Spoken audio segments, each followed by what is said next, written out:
I see dead people. What's poppin', y'all? Welcome back to another YouTube video. Today we're taking a look at the second horror movie, in quotations, like kiddie horror, like spooky movie that Lycra has ever made. This one is the second one that came out. Like Coraline came out first, and then they tried their hand at making Paranorman, which is all about a kid who can see dead people. And this one got a lot of Rule 34 art, which is fucking disgusting. Not gonna lie, but we'll get into that a little bit later, because it's not relevant to, the plot or what Google has to say. So without any further delay, let's take a look at what Google has to say about Paranorman. So it is made by Lycra, the same, stop-motion company that makes, like, Box Trolls and Kubo and the Two Strings, and I do believe it came out 2011, 2012, so that's, like, 2-3 years after Coraline came out, so that is a pretty big, goal to set for yourself to get like a movie out every 2-3 years, which I do believe is fucking insane, by the way. It is a family horror that is 1 hour and 33 minutes. You can watch this on ITVX, YouTube, Google Play, and Amazon Prime. It has a 7 out of 10 on IMDb, an 89% on Rotten Tomatoes, and a 4.6 out of 5 on Amazon. Norman Babcock is the resident of an ill-fated town that is reeling under a deadly curse. Norman, with his unique ability to talk to ghosts and a few companions, must together save the town. So how this story actually goes is basically introducing us to the town. Gives us a nice setup on the town, how small it is, how everyone looks down at Norman, thinks he's weird, thinks he's creepy, and we get a nice friendship dynamic with his mate, who is this, like, very looked down upon, very gullible, very stupid kid, and everyone bullies him. We get introduced to the bully as well at school, and how he picks on both of them, and then we get introduced to his sister, which is Courtney, and who she has a crush on, which is like this big buff jock guy, and that's pretty much all of our characters that we need to take like note of for this movie.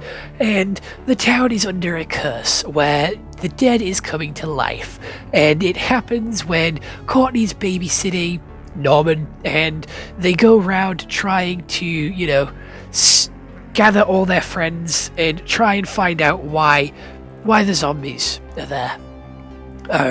So they go to this house on the hill. They meet a creepy old guy who dies and then comes back as a ghost and basically explains what they have to do. It's all in this book. They then go to the school, do the ritual, and then guess what? Doesn't work. So then they just talk to the ghost, talk to her, and make friends with her and make her stop this and understand her problems, understand her issues. She forgives them. She lets the town rest, and the dead goes back to being dead. Norman can still talk to ghosts. We get Courtney,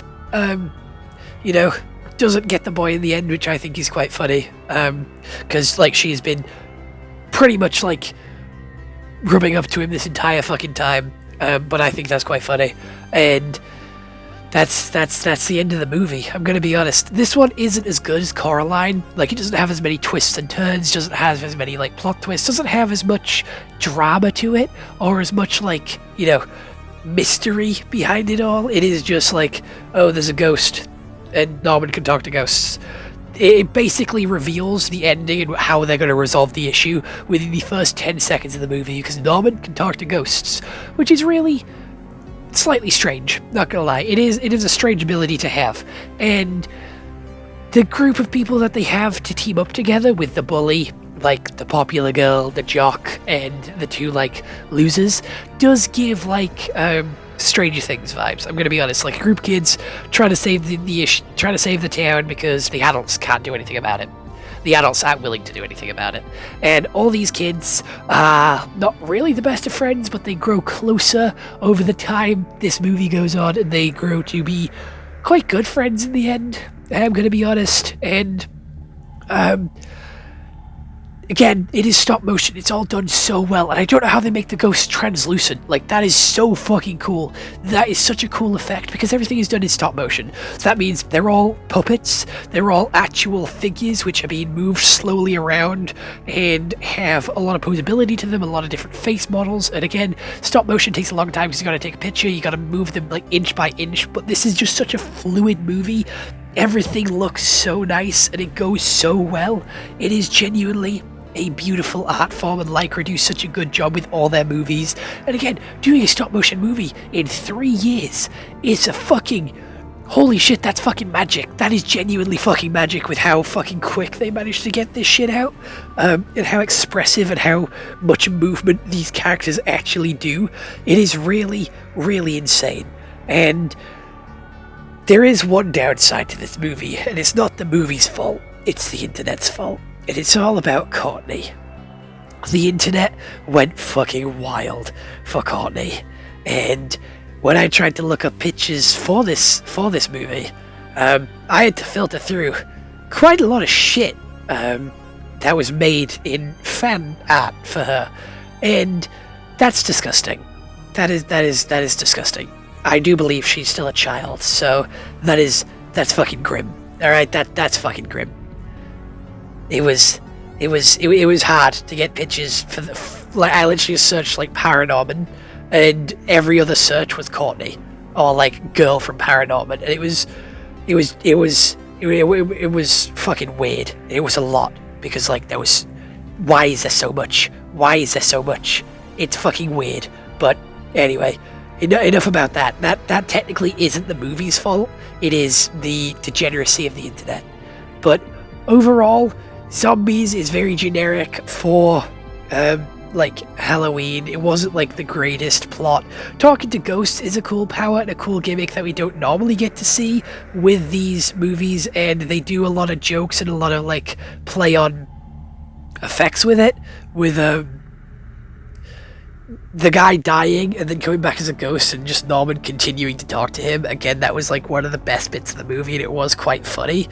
They did try and build a little bit of tension with them going into the old guy's house and like building up the mystery with it, like setting it up as like this big tension and this big like mystery house where no one goes because there's like a lot of it's a haunted house, and it ends up just being a really nice old guy who unfortunately does pass away in that house, and he takes it quite well, to be fair.